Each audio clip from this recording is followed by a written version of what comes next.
Viewers, आज के video में हम देखेंगे कक्षा 5वीं और 8वीं बोर्ड में आने वाला प्रार्थना पत्र।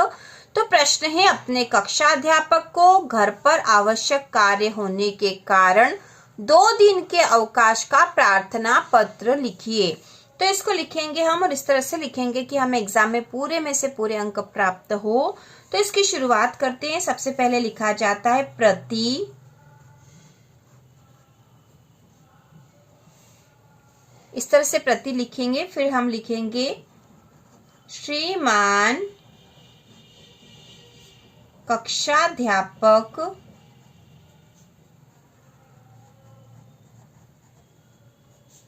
महोदय।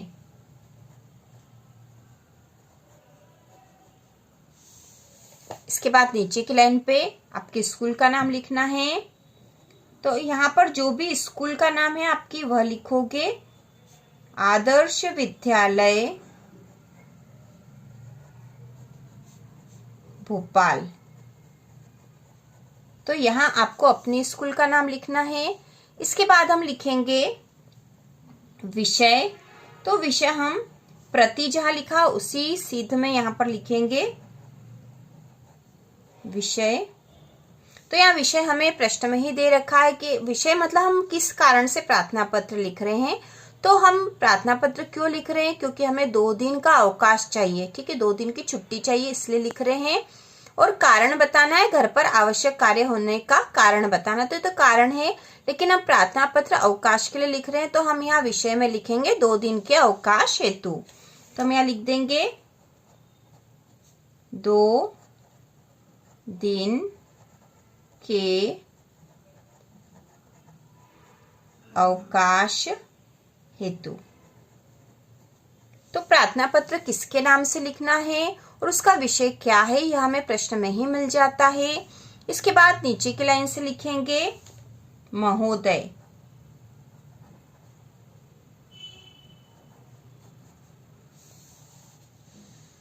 फिर नीचे की लाइन से लिखेंगे और यहां से लिखना चालू करेंगे। महोदय लिखा, उसके बाद से नीचे की लाइन से लिखेंगे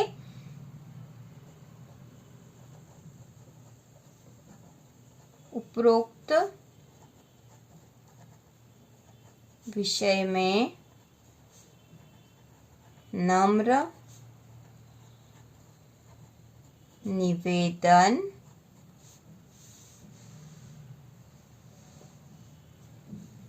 है। उपरोक्त विषय में नम्र निवेदन है कि मैं आपकी कक्षा 8वीं का विद्यार्थी हूँ। ठीक है, उपरोक्त विषय में नम्र निवेदन है कि मैं आपकी कक्षा 8वीं का विद्यार्थी हूँ। मेरे घर पर आवश्यक कार्य आ जाने से, मेरे घर पर आवश्यक कार्य आ जाने से मैं विद्यालय आने में असमर्थ हूँ।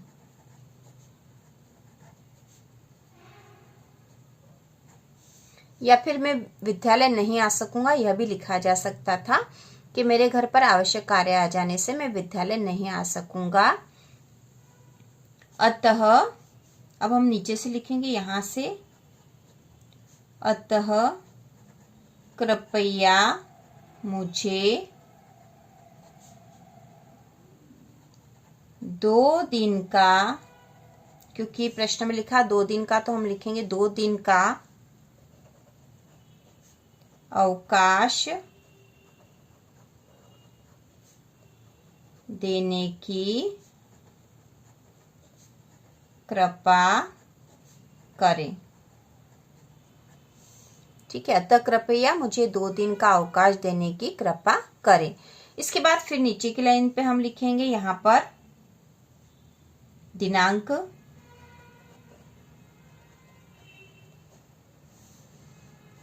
ठीक है। जिस दिनांक को हम यह प्रार्थना पत्र लिख रहे हैं वो दिनांक लिखेंगे, क्योंकि उस दिनांक से 2 दिन तक का हमको अवकाश चाहिए। और उसके बाद हम यहाँ नीचे लिखेंगे धन्यवाद। फिर नीचे की लाइन पे एक लाइन छोड़कर हम यहाँ लिखेंगे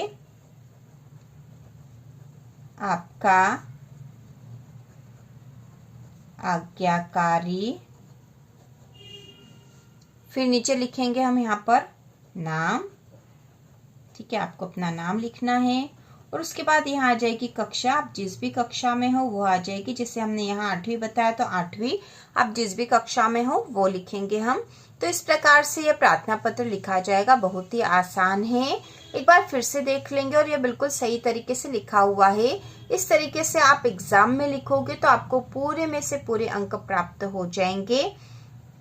तो लिखना इस प्रकार से है, प्रति श्रीमान कक्षाध्यापक महोदय, क्योंकि पृष्ठ में हमसे कहा गया था कि अब कक्षाध्यापक के नाम से लिखना था, क्योंकि प्रश्न था अपने कक्षाध्यापक को घर पर आवश्यक कार्य होने के कारण 2 दिन के अवकाश का प्रार्थना पत्र लिखिए। तो हमने यहाँ पे इसलिए यहाँ पे कक्षाध्यापक लिखा है।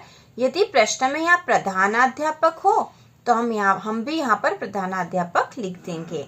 उसके बाद नीचे जो है यहाँ आपको अपनी स्कूल का नाम लिखना है। जो भी आपके स्कूल का नाम है वह आएगा, और वही जगह का नाम भी वही आएगा, वही शहर का नाम आएगा यहाँ।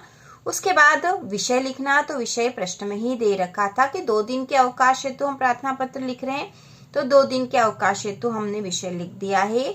उसके बाद हम लिखते हैं महोदय, उपरोक्त विषय में नम्र निवेदन है कि मैं आपकी कक्षा 8वीं का विद्यार्थी हूँ।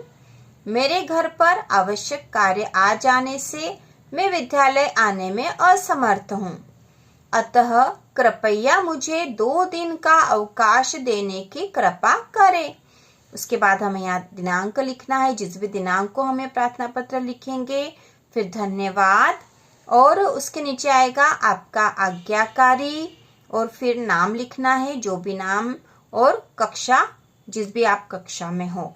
तो इस तरह से आप प्रार्थना पत्र लिखोगे तो आपको एग्जाम में पूरे में से पूरे अंक प्राप्त होंगे। ध्यान विशेष रूप से यह रखना होता है कि हमें प्रति कहाँ लिखना है।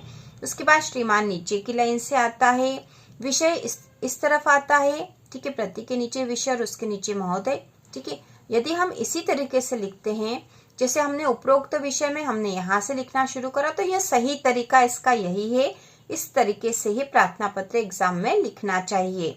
तो इसी प्रकार के और वीडियो देखने के लिए, वार्षिक परीक्षा की संपूर्ण तैयारी के लिए चैनल को सब्सक्राइब कीजिए।